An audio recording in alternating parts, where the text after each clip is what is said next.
ओम नमः शिवाय.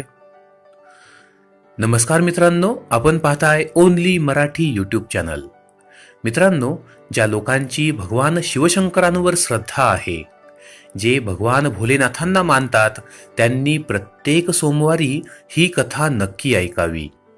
मित्रांनो, सोमवारची ही कहाणी ऐकल्याने आपल्या जीवनातील सर्व दुःख, सर्व समस्या दूर होतात. मित्रांनो, अशा घरामध्ये की जिथे ही सोमवारची कहाणी ऐकली जाते, तिथे कोणत्याही प्रकारचं दुःख शिल्लक राहत नाही. सुख संपत्तीने ते घर भरून जातं. त्या घरामध्ये पैशांची तंगी कधीही राहत नाही.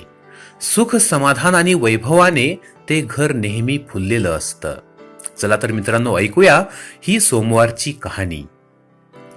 आटपाट नावाचं एक नगर होतं. तिथं एक ब्राह्मण राहत होता.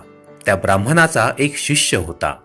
हा शिष्य दररोज तळ्यावर जाई, स्नान करी, भगवान भोलेनाथांची पूजा करी आणि वाटेमध्ये वेळूचं एक बेट होतं. हा शिष्य परत येऊ लागला म्हणजे मी येऊ असा आवाज येई. तो वळून मागे पाही, पण मागे कोणीच नसे. तो भिवून जाई आणि या भीतीपोटीच हा शिष्य वाळत चालला होता. तेव्हा एक दिवस गुरुजींनी त्याला विचारलं. तेव्हा शिष्याने या मी येऊ गोष्टीबद्दल गुरुजींना सांगितलं. तेव्हा गुरुजी त्याला धीर देत म्हणाले, भिवू नकोस, मागे काही पाहू नकोस, खुशाल त्याला ये असं म्हण, तुझ्या मागून त्याला येऊ दे. शिष्य नेहमीप्रमाणे स्नान करण्यास गेला. पूजा करून परत येऊ लागला तेव्हा मी येऊ असा आवाज त्याला आला. हा आवाज येताच त्याने उत्तर दिले, हो ये. तो घरी आला. गुरुजींनी पाहिलं, त्याच्या मागोमाग एक मुलगी येत होती. ही मुलगी खूप गुणी आणि सुलक्षणी अशी त्यांना वाटली, सुंदर वाटली. त्यांनी त्या दोघांचा विवाह करून दिला आणि त्यांना राहण्यासाठी एक घर सुद्धा दिलं. त्यानंतर श्रावणी सोमवार आला. हा शिष्य त्याच्या बायकोला म्हणाला, माझी वाट पाहत उपाशी राहू नकोस. असं म्हणून तो उठला आणि भगवान भोलेनाथांच्या पूजेसाठी गेला. इकडे त्याच्या बायकोने थोडीशी त्याची वाट पाहिली. स्वयंपाक करून ती जेवायला बसली. तिने एक घास खाल्ला तेवढ्यात पती आला. आपल्या पुढचं ताट पलंगाखाली सरकवून तिने हात धुतला आणि दार उघडलं. पती घरात आले, नित्यनेम करू लागले. दुसऱ्या सोमवारी सुद्धा असंच झालं. असं 4ही सोमवार झालं. शेवटच्या सोमवारी मात्र नवल घडलं. रात्रीची वेळ होती. ते दोघेजण पलंगावर गेले. त्यांना पलंगाखाली उजेड दिसला. हा उजेड कसला? त्याने विचारलं. ताटी भरल्या रत्नाचा. अगं, ही रत्ने कुठून आणली? ती मनामध्ये खूप घाबरली. तिने सांगितलं, माझ्या माहेरच्यांनी दिली. माहेर? तुझं माहेर कुठं आहे? माझं माहेर वेळूच्या बेटी आहे. मग मला तिथं घेऊन चल. दोघेही निघाली. ती मनामध्ये भगवान भोलेनाथांची प्रार्थना करू लागली. हे भोलेनाथा, मला अर्धा घटकेचं का होईना पण माहेर दे. चालत चालत ती वेळूच्या बेटाजवळ आली. त्या ठिकाणी पाहतात तर काय, एक मोठा वाडा होता.